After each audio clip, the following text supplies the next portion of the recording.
Muy buenas tardes, bienvenidos a Mujeres que Mueven a Jalisco, este programa que se transmite desde la hermosa Casa Pedro Loza el día de hoy.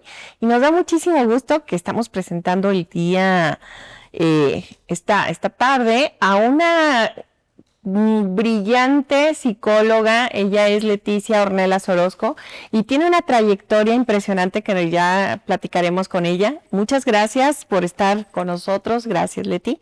Al contrario, muchas gracias por la invitación. Esta es tu casa y bueno, me gustaría que platicáramos un poco sobre cuál ha sido tu trayectoria en este camino de la psicología, porque veo que tienes una baraja de posibilidades en tu ámbito. Y sí, me parece bien interesante esta trayectoria que tú tienes. Pues muchas gracias. Pues sí, tengo la formación en psicoterapia, una formación en educación y bueno, algunas otras formaciones cortas también con trabajo con adultos mayores, conducta suicida, primeros auxilios y demás, ¿no? Sí, bueno, ¿qué te orilló o qué te motivó a estudiar psicología? Bueno, cuando eres una chica de 18, 19 años, te llama mucho la atención el por qué las personas actúan de cierta manera. Y cuando te das cuenta que todo tiene una explicación fundamentada en la ciencia, se vuelve muy seductor entender el comportamiento, ¿no? Claro.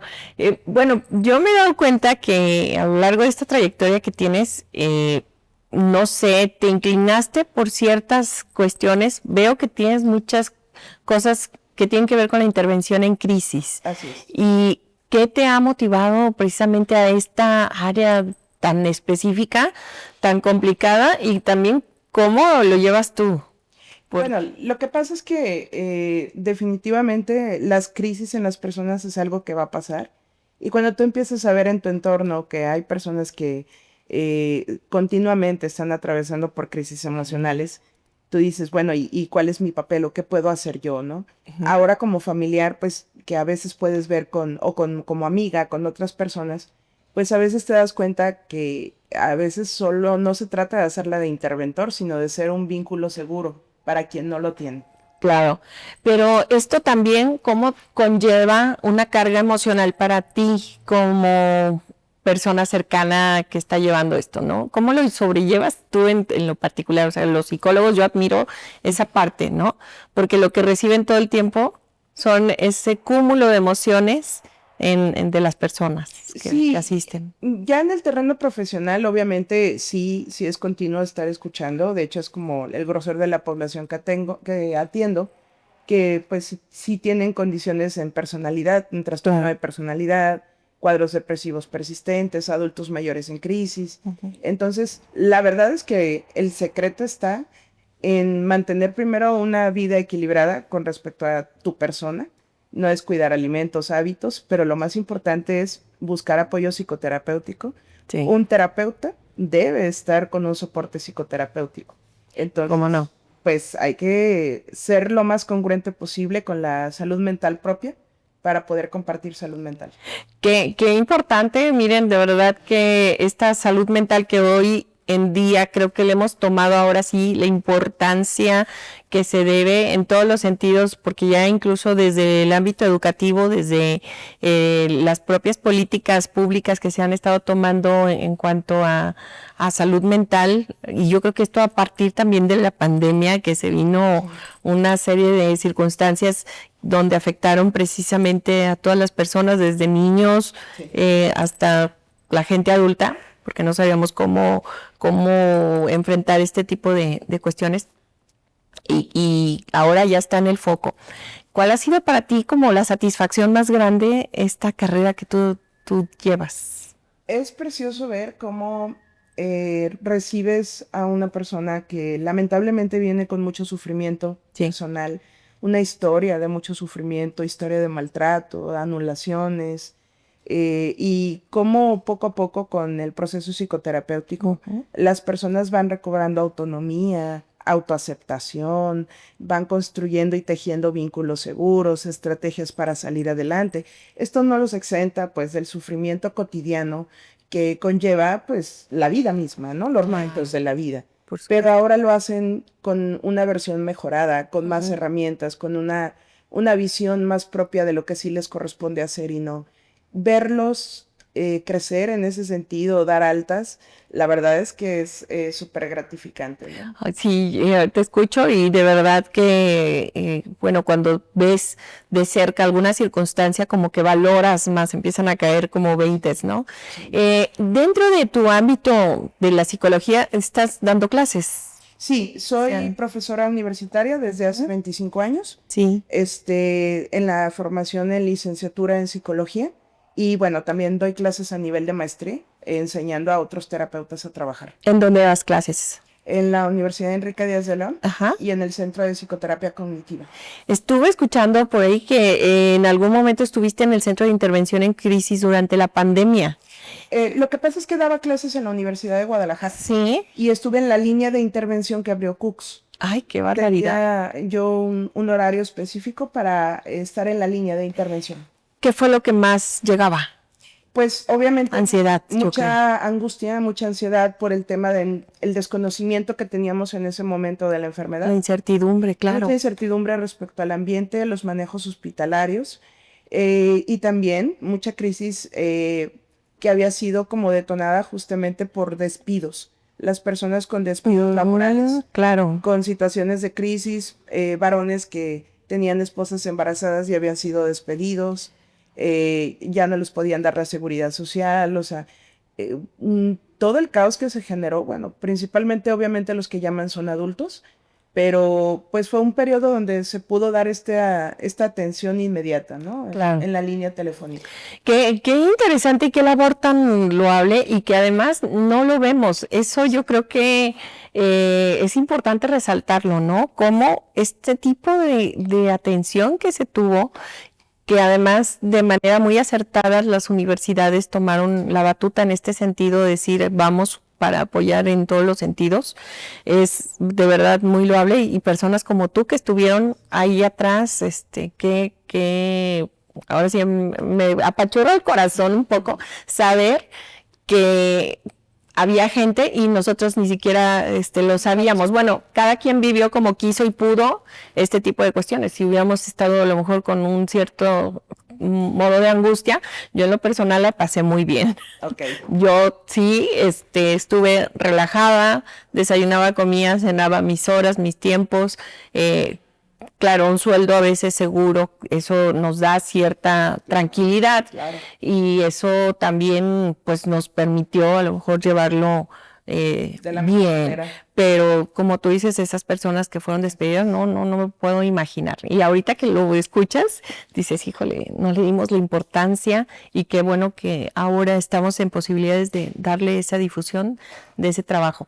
Ahora, me gustaría en el siguiente segmento que dejáramos un poco el tema que me interesa, que es hablar un poco del suicidio. Claro. Pero antes me encantaría que podamos abordar ahora esta parte de la psicología que tiene que ver con la tanatología. Sí. Estos adultos mayores o personas que a lo mejor están ahora sí que al final de la vida por alguna circunstancia, ¿cómo la llevas tú? ¿En qué consiste o cómo es posible que lo puedan enfrentar las personas que están acá? Mira, Janet, lo que pasa es que hay que considerar, si lo hablamos desde el punto de vista de la tanatología, pues es el acompañamiento desde la vida en el proceso de la muerte. Sí. Y bueno, no quiere decir que solo al adulto mayor viva esperando la muerte, es consciente, claro, de que está en la última etapa de la vida. Pero por el contrario, de lo que se trata mucho con acompañar, por ejemplo, adultos mayores, tiene que ver básicamente con, al contrario, generar envejecimientos activos.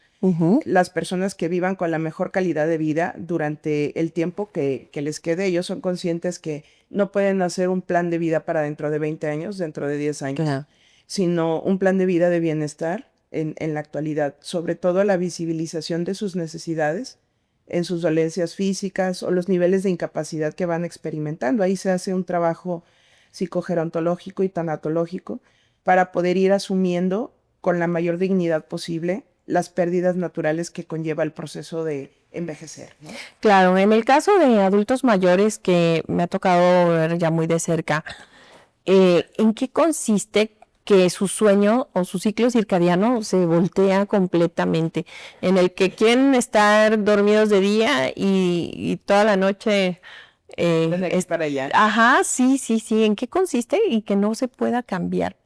Bueno, habría que evaluar, porque si hay, por ejemplo, deterioro cognitivo en mi que pueda estar avanzando una demencia, esto va a pasar. Claro. ¿Sí? Empiezan a alterarse los ciclos de sueño y pues ahí sí el neurólogo tendrá que medicar. Pero en el adulto mayor, lo que pasa es que justo el horario de descanso de nocturno empieza a tener fluctuaciones, así como el apetito, el ritmo, el tiempo de activación. Ellos sí necesitan tomar siestas no mayores de 30 minutos, quizá una en la mañana, una en la tarde, y por la noche, pues sí, ellos ya se van a empezar a levantar temprano, a las 6 de la mañana ya están barriendo la calle, ¿no? Sí, sí, sí, me ha tocado ver que aquellas personas que incluso se jubilan y al día siguiente agarran la escoba, ¿no? Y ya están con una actividad que no dejan y eso está muy bien. Sí. Eso está perfecto, pero ya cuando son personas muy mayores y que incluso se les olvida que ya comieron y quieren estar comiendo otra vez y otra vez y otra vez, o sea, como cosas muy chistosas. Pero ahí, por ejemplo, Janet, eso que tú mencionas, que yo olvide que ya comí, ya es un indicador de deterioro. Entonces, esa persona tiene que ser evaluada, porque todo mundo piensa en demencia y dicen demencia senil. La demencia senil no existe, porque sería asumir que todas las personas que nos volveremos seniles nos vamos a demenciar y eso no es real. Ah, ok. Fíjate qué interesante. Ajá, no existe. Más bien, cuando alguien empieza a experimentar demencia, los ciclos se alteran, el ciclo de sueño, alimentación y tienen olvidos significativos. Una cosa es que se me olvide lo que me acabas de contar y otra cosa es que yo olvide que ya comí.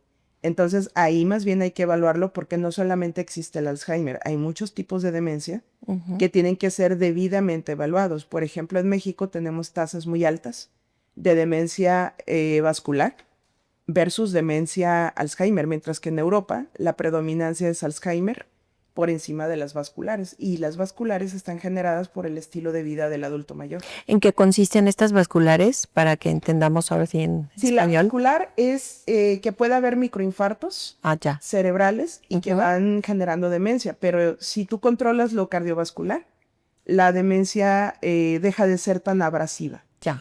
¿Sí? Entonces hay como pequeños microinfartos, pequeñas derrames, cosas que van deteriorando y que no siempre son tan significativos. Y las personas incluso no se dan cuenta que están teniendo un microinfarto, por ejemplo. Claro, claro. Qué interesante. Bueno, pues ahorita vamos a continuar. Después de la siguiente pausa, no le cambie. Seguimos con la psicóloga Leti Ornelas Orozco, así que no le cambie. Seguimos.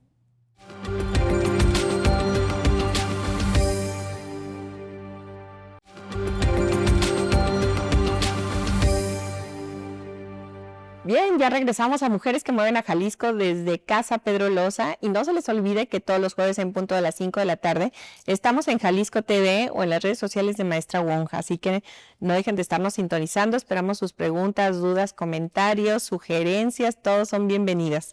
Y bueno, aquí estamos platicando con la doctora Leti Orozco, Ornelas Orozco, sobre toda esta cuestión que tiene que ver con la psicología y esta gama de posibilidades y de temáticas que hay para abordar en estos casos.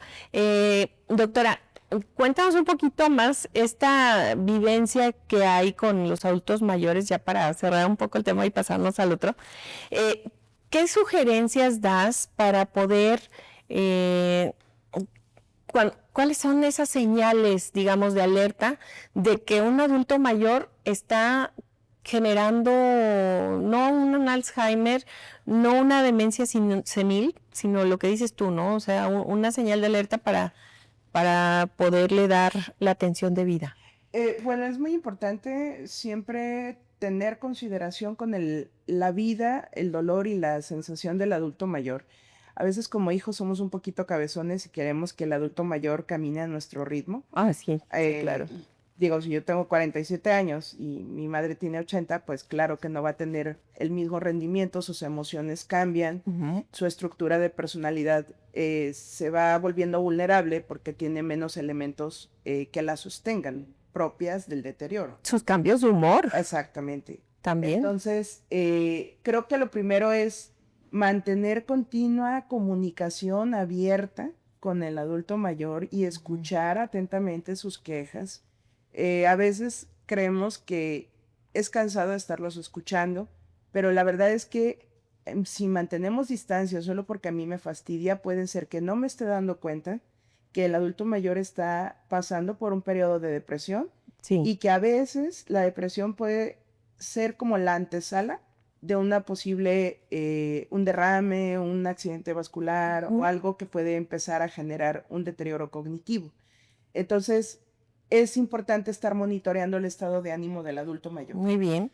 Bueno, eso creo que es muy importante. A mí me ha tocado ver personas que de repente son muy alegres y luego también ven a otras personas con las que no se sienten cómodas y son herméticos, ¿no? No quieren hablar, no quieren, oye, ¿cómo estás? Y ni siquiera te dirigen la palabra, ¿no? Ese tipo. Entonces es una señal de alerta. Sí, el estado de ánimo es súper importante estarlo monitoreando. Rutinas, el adulto mayor necesita rutinas bien establecidas, entornos reconocidos. Hay que cuidar pues también de caídas, porque también puede ser un factor que luego alguna caída genere algún derramito, algún trombo, algo que ocurra, sobre todo si hay golpe en cabeza. Hay que cuidar alfombras, escalones, todo esto.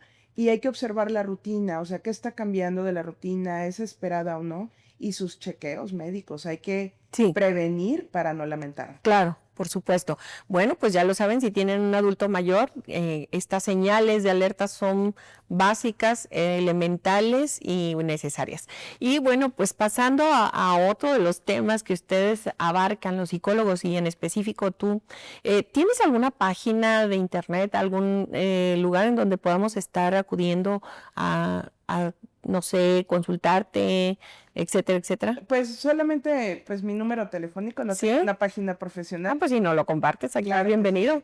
Estoy a sus órdenes en el 33 39 54 07 83 para cualquier cosa. Muy bien, muchas gracias.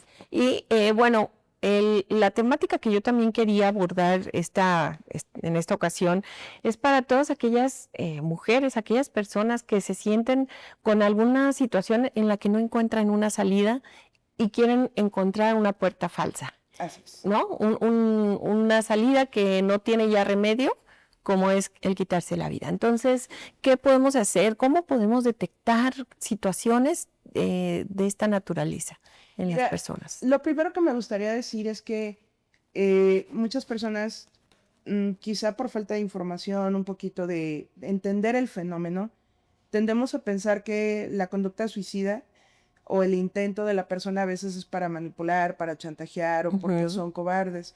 La verdad es que hay tanto sufrimiento emocional en las personas que lo que buscan es parar el sufrimiento. Claro. A costa de lo que sea.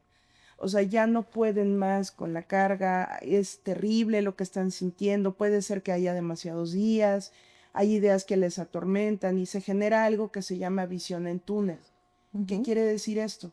Que yo dejo de ver como el panorama de opciones que tengo en mi Claro, y solamente hay de apoyo y solamente estoy desregulada, desbordada por la emoción y los pensamientos que me atormentan, que ha sido tanto el sufrimiento que lo único que quiero es parar. Yo tengo una duda. ¿Hay alguna cuestión en nuestro cerebro que secrete alguna cuestión química, algo que genere esta conducta? No sé, o son casos aislados, o sea, son diferentes casos, supongo. Mira, solo que haya como un asunto de uso de sustancias. Ya, esa es una. Es un factor de riesgo altísimo. Sí, por supuesto. O sea, el alcohol normalmente acompaña a varios intentos. Y bueno, una persona que consume sustancias psicoactivas o drogas en general, pues también tiene un riesgo alto. Claro. Pero por otro lado, esto de nuestro cerebro, lo que pasa es que sí, obviamente, si yo estoy cruzando por una situación de mucho dolor por lo que me representa, que haya muerto mi padre, que haya muerto mi madre, que a lo mejor me haya tenido que ver en la necesidad de romper con una pareja, de un conflicto familiar importante, de que me hayan corrido de un trabajo que representaba mucho para mí, y esto es sumamente doloroso, atormentante para mí. Claramente mi cerebro comienza a generar químicos que definitivamente no me permiten como esta visión. Te inhiben. Exactamente, pero tiene que ver con que el ambiente moldea nuestro cerebro. Por supuesto. Entonces, si para mí representa mucho que tú rompas la amistad conmigo, Janet, o que tú rompas con tu pareja, o que pierdas un hijo porque muere, o circunstancias de esta naturaleza, bueno, naturalmente como parte de esta respuesta por lo que significa para mí, hay un desbordamiento neuroquímico que no se va a arreglar con una pastilla, porque obviamente para llegar a ese punto es porque estuvieran antecediendo varias cosas que no pude resolver. Una serie de circunstancias. ¿Cómo podemos detectar estas cuestiones? Digo, seguramente la familia, los amigos, quienes están alrededor, su primer círculo, pues a lo mejor pudieran detectarlo, pero hay personas que quizás no lo transmiten, ¿no? Sí. ¿Hay formas? Sí, yo creo que lo más importante es, no hay como una fórmula mágica, pero sí hay señales como muy claras. Por ejemplo, las personas a veces, tú te diste cuenta a lo mejor que rompió con la novia, ¿no? Sí. Y la está pasando mal, pero luego te das cuenta que empieza a regalar cosas, sus pertenencias valiosas. Ay. ¿De acuerdo? O sea, esto no me lo hubiera regalado por ninguna razón y ahora viene a regalármelo. Y le he visto aislado, le he visto con cambios en sueño, no está durmiendo, ha dejado de comer, o por el contrario está muy agitado a partir de las cosas que pasaron, anda como o anda con mucha exacerbación de sus emociones. Que incluso hay gente que ríe, ¿no? O sea, sin parar y que no controla esa risa. Muy agitado. Y luego decimos, es que nadie se hubiera imaginado que esta persona iba a atentar contra su vida si acababa de ir a senderismo, ¿no? A subir tal montaña. Bueno, es que la persona probablemente tampoco encontraba su lugar y estaba subiendo y bajando, ¿no? Pero justo nos damos cuenta que algo cambia respecto a la carta de presentación que normalmente me da. Claro, sí, por supuesto. Sí, algo cambia respecto al manejo cotidiano. Empieza a agradecerme por cosas que no ven en caso.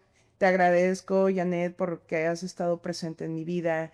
Te agradezco por todo lo que me has dado hasta este momento. Yo no quiero que te olvides de mí. O sea, sí, qué fuerte, y claro. vas viendo como la cadena de cosas. Y lo ves como normal o contestas, yo también, ¿no? Pero realmente no, ves esas señales. Y a lo mejor ahí lo prudente sería como, pues te agradezco lo que me dices, pero me encantaría saber que si está pasando algo en lo que yo pueda ayudarte. Porque sabes bien cuánto te amo y me pesaría mucho que algo te pasara. Y eso puede ser una frase que te desarme y que realmente te dé en el punto. ¿No? Claro, por supuesto. Abrir. Porque si hay personas que no lo cuentan, no lo dicen y solo lo hacen, ¿no? Sobre todo los varones son los que más contundentes son desde la primera vez que lo intentan. Y en el caso de las mujeres lo que vamos a ver son varios intentos fallidos. ¿Ah, sí? Sí. Fíjate que yo pensaba que era la percepción al revés. No. Que era más contundente, una mujer se decide y lo logra. Entonces es al revés. Es al revés porque los hombres son más impulsivos. O sea, puede ser que no expresan nada, están callados, solo cambian de humor, están iracundos, algo les pasó y empiezan a comportarse diferente y lo hacen. Y en el caso de la mujer, las mujeres tienden más como a lo mejor una sobredosis, tomar líquidos, o sea, líquidos letales para la vida y tienen intentos fallidos. Hay mayor número de intentos fallidos en mujeres que en hombres. Claro. Pero el acto consumado está más frecuente en hombres que en mujeres. Ya. Normalmente cuando una mujer lo hace es porque ya lo intentó previamente. Mira. Ok.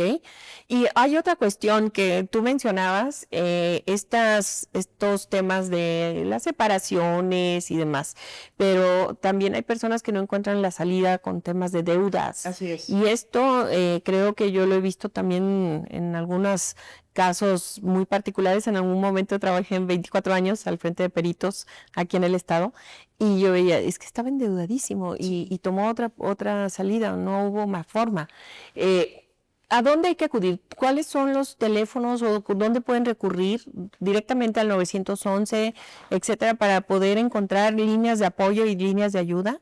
Sí, es importante. Igual 911 y pides que te comunican a la línea de intervención en crisis. Sabemos que existe la línea de parte de Salme, lo que serían los servicios de salud mental. Sí. Está también el 075, directamente te enlaza. Y si no, también la CONASAMA tiene ya su línea de la vida. Entonces, CONASAMA también tiene esa a nivel federal y hay una serie de interventores en línea para llamada de emergencia en estos casos. Bueno, pues ya lo saben, 075, 911, son teléfonos que son líneas de ayuda para poder enfrentar situaciones que no puedan a lo mejor encontrar salida, pero que pueden ayudarnos a alguien que nos escuche y que digan, bueno, pues siempre hay una oportunidad para continuar con esto. ¿Qué mensaje darías a todas aquellas mujeres que mueven a Jalisco como tú y que tienen interés a lo mejor dicen, híjole, me inspira su historia porque lo que hace me gusta, lo que hace yo quiero hacerlo en algún momento?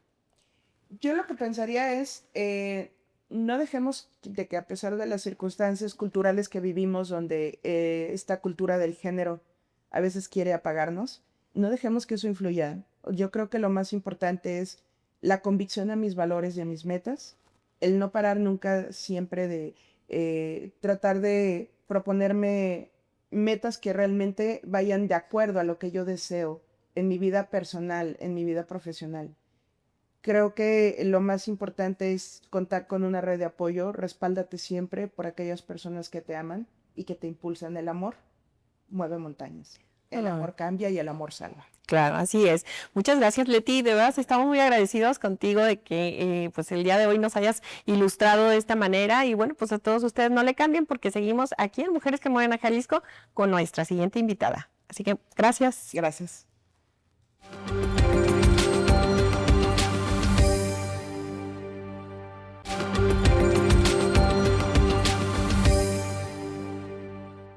Ya regresamos a Mujeres que Mueven a Jalisco desde esta hermosa casa Pedro Loza y decirles que todos los jueves en punto de las 5 de la tarde estamos a través de todas las redes sociales de Jalisco TV en canales abiertos 17.1 para que no le cambie y bueno, pues a través de Maestra Wong en todas las redes sociales también. Bueno, hoy tenemos a otra invitada que ella es anestesióloga, ya ahorita nos va a platicar un poco de su historia de vida. Ella es la doctora Miriam Guadalupe Beas Ruiz Velasco. Bienvenida, Lupita, muchas gracias por aceptar esta invitación, doctora. Gracias, Janet, gracias a ti por la invitación. No, hombre, al contrario, me gustaría que nos platiques un poco por qué decidiste estudiar medicina. Mira, Janet, yo traigo una historia familiar de entre médicos. Sí, eso me dio la inspiración, ¿no? Para descubrir la carrera.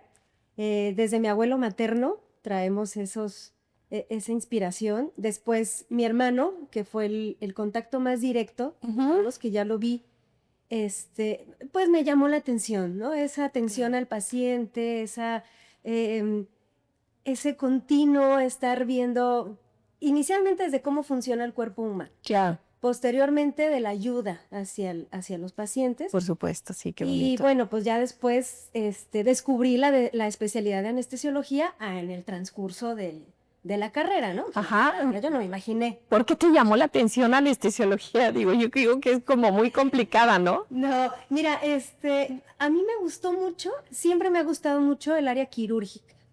Quirúrgica, el área que se desarrolla en los quirófanos, las cirugías, todo ese ambiente siempre me llamó mucho la atención. Sí. Sin embargo, en ese entonces yo veía que para las mujeres era un poquito difícil desarrollarse dentro del quirófano. El quirófano siempre es un ambiente un poco más pesado. Sí. Era un ambiente muy varonil. Muy varonil. Exacto. Ajá, mira. Entonces, pues busqué la manera de que fuera el área quirúrgica, pero... O normalmente pues, son enfermeras, pero no médicas. Ajá. Exacto. Entonces busqué la manera de llegar al área quirúrgica, al área del quirófano, a través de alguna especialidad compatible. Mira. Y pues bueno, ahí está. Y que llega la anestesiología. Que llega la anestesiología. Oye, sí. ¿Y cuál ha sido, yo creo que esta parte complicada de la carrera de anestesióloga? Porque para mi gusto es una de las especialidades más delicadas porque tienes que tener precisión, debe llevar cierto tiempo, un exceso puede ser fatal, o sea, todas estas cosas, ¿cómo lo sobrellevas, no? Mira, pues efectivamente es una especialidad sí de mucho cuidado. Es una especialidad en la que nosotros nos vamos por peso, por condición del paciente. Toda su historia clínica, digamos, claro. Yo puedo definirte la especialidad de anestesiología para que más o menos nos entiendan, que es una especialidad integral. Ve al paciente de manera integral, pero como desde el quirófano. O sea, integral desde prequirúrgico, o sea, toda la valoración previa a la cirugía para ver condiciones del paciente, para ver qué complicaciones nos pudieran tener durante el quirófano, ver qué podemos modificar previo para tener un mejor resultado. Después el intraoperatorio, o sea, el transoperatorio, que es durante la cirugía, y posteriormente en el postquirúrgico, ¿no? Manejar al paciente después, evitar que tenga dolor, evitar que tenga alguna complicación postquirúrgica y que podamos evitar. En tu caso, bueno, por la experiencia propia, ¿no? O sea, tú entras a una operación y se presenta el equipo, ¿no? Entonces, no, pues mira, este es el anestesiólogo, esta persona es el cirujano que te va a operar y etcétera. Por lo regular siempre es así como la dupla. Pero van como por especialidades. Yo he tenido ahí un par de operaciones y según la operación, la especialidad es también quien la acompaña. En específico, ¿tú tienes un equipo quirúrgico con el que participas? O sea, ¿qué especialidades acompañas? Sí, mira, yo acompaño el área de urología. Mi hermano mayor es urólogo. ¿Y con él trabajas? Con él trabajo en la área privada. Y tengo otro equipo también de traumatólogos, con los que también estoy trabajando con ellos, también en el área privada. Muy bien, es que no es un hecho, digo, no es tan fácil como decir, oye, si necesito un anestesiólogo, ¿te puedo hablar? Pues no, más bien... Usualmente acompañamos al equipo, al equipo, ¿no? Sí. Usualmente cada equipo quirúrgico tiene su anestesiólogo. Qué bien. Igual hay ocasiones que me habla un cirujano, un angiólogo, pero sí como que uno va agarrando sus equipos. Claro. Fijos. Sí, claro. ¿Trabajas en algún espacio específico, en hospitales? ¿Estás en el Seguro Social, en alguna institución? Sí, mira, trabajo en el área institucional, en la institución pública, trabajo en el IMSS. Sí. Ahorita tengo mi base en el Centro Médico Nacional de Occidente. Ah, qué bien. En la torre específicamente de especialidades. Especialidades. 3 torres. Sí. La torre especial. O sea que te lleven las cirugías todo el tiempo, estás... Wow. No, y bueno, cirugías de tercer nivel, ¿no? El hospital de especialidades es un hospital de tercer nivel. Claro. Lo que no se puede resolver a nivel periférico, híjole, tiene que resolver. Sí, por supuesto. Qué carrera tan complicada, pero qué bonito, y se supone, yo creo que debes de tener una gran satisfacción cuando ves a un paciente que sale y que, bueno, pues muchas gracias por todo, ya voy como nuevo, ¿no? Claro, claro que sí, es una satisfacción, te llena el corazón, ¿no? De ver que lograste hacer ese equipo para cambiarle la vida al paciente, porque muchos de esos pacientes llegan...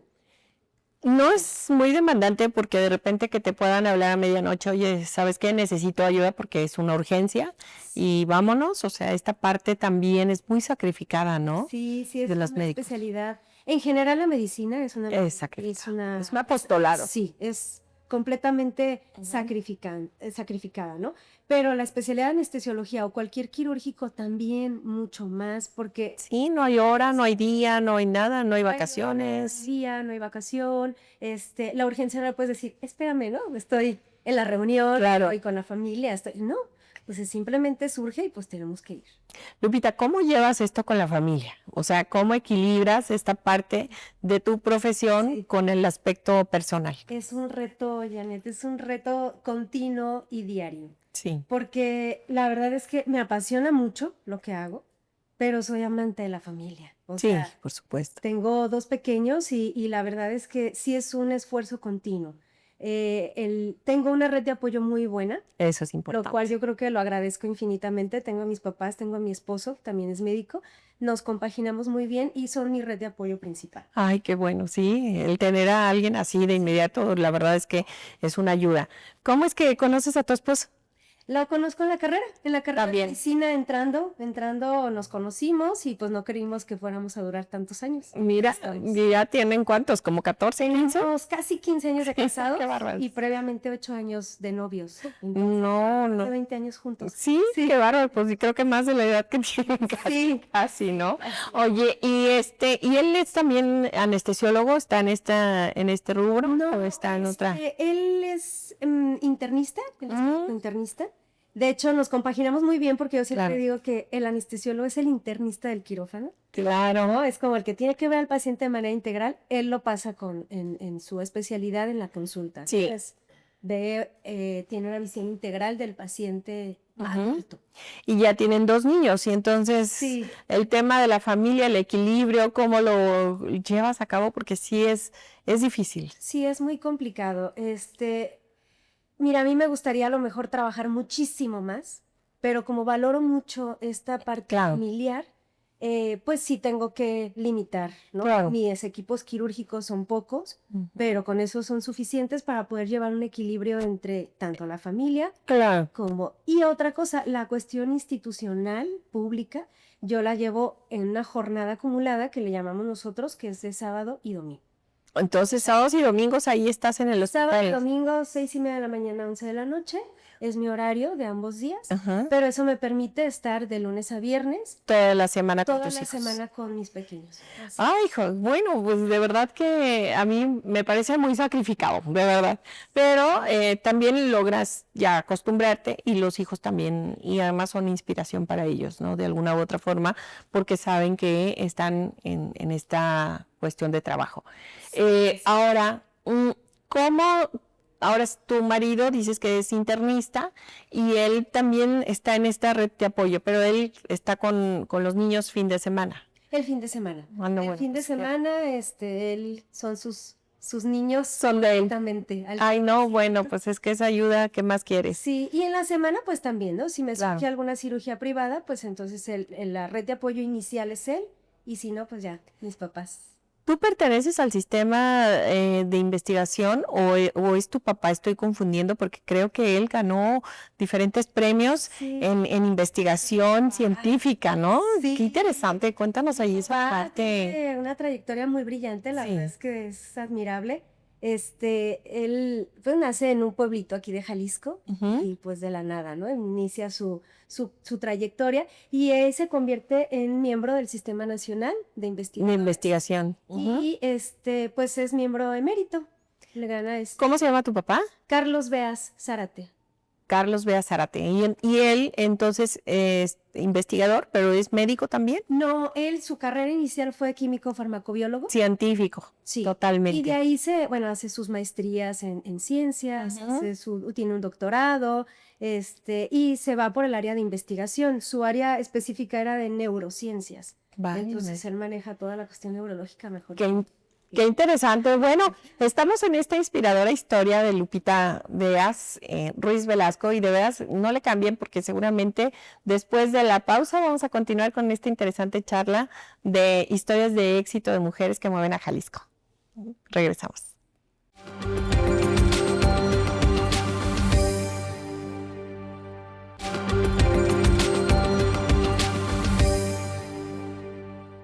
Ya regresamos a Mujeres que Mueven a Jalisco, aquí desde Casa Pedro Loza.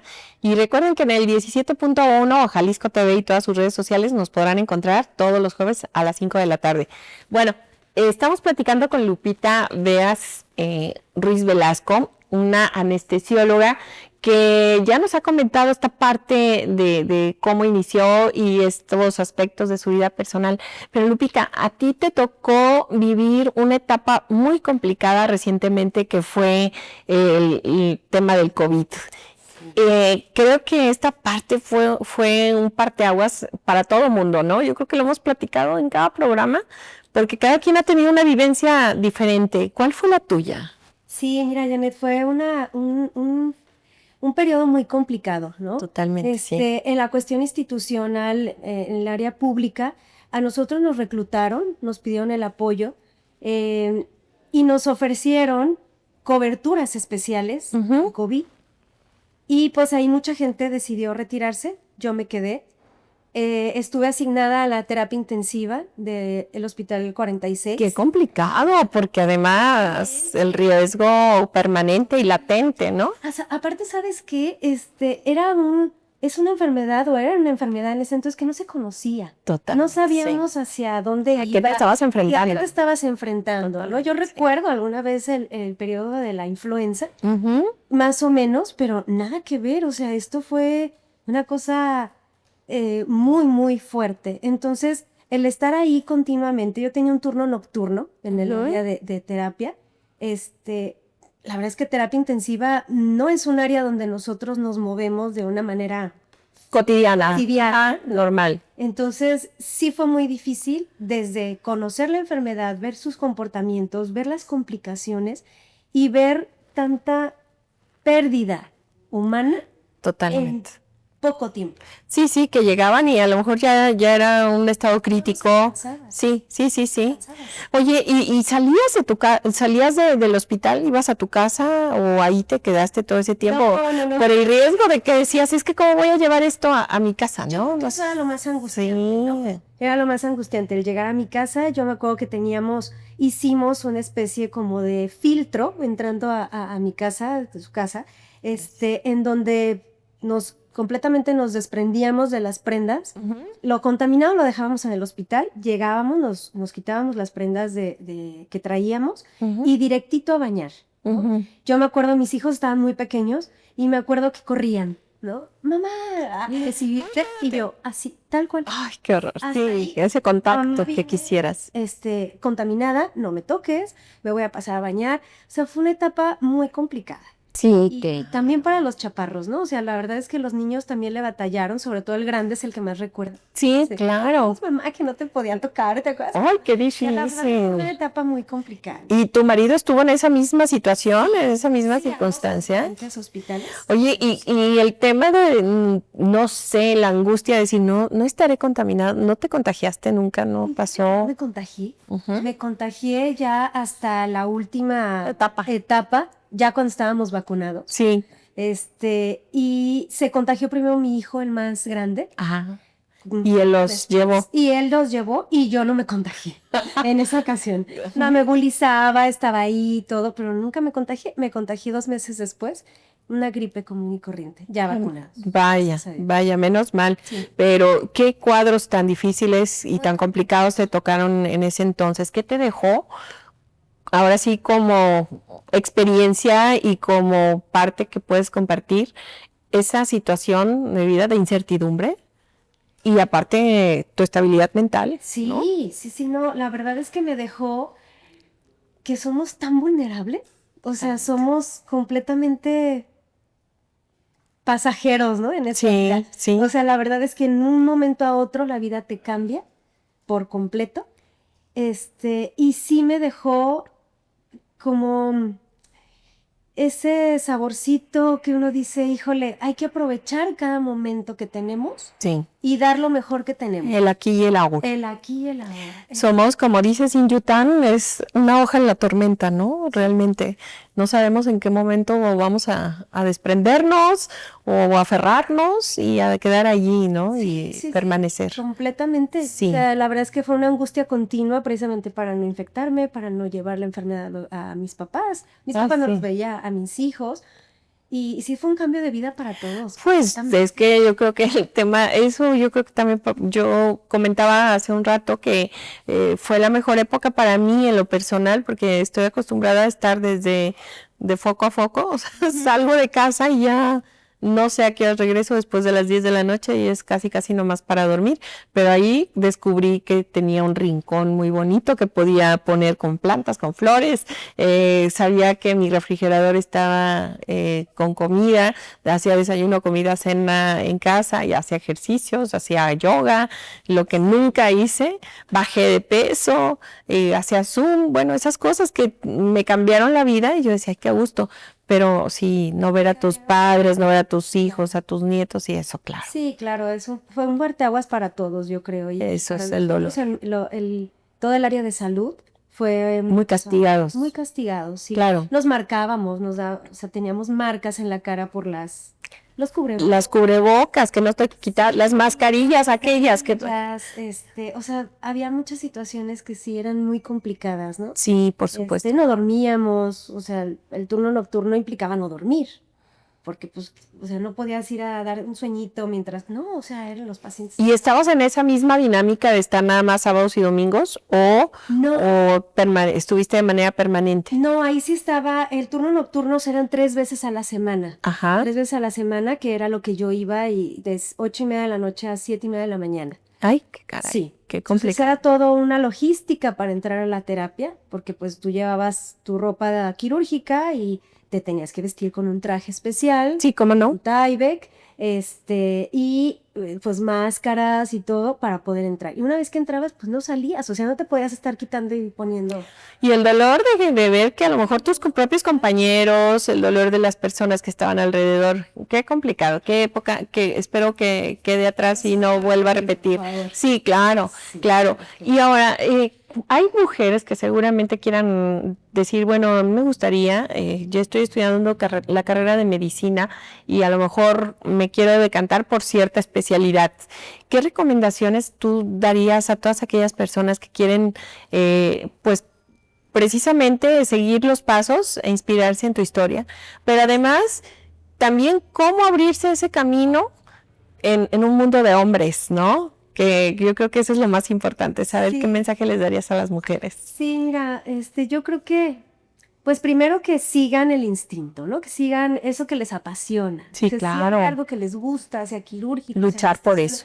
Luchar por eso. Yo creo que ahorita ya hay muchísimo más oportunidad Uh-huh. y es un saber llevar el equilibrio también para poder convivir con el área varonil. Claro. Para poder convivir continuamente con ellos sin que pierda uno la esencia de ser mujer, ¿no? Claro. Entonces, pues que lo hagan, que luchen. Claro. ¿Y cómo encuentras ese equilibrio?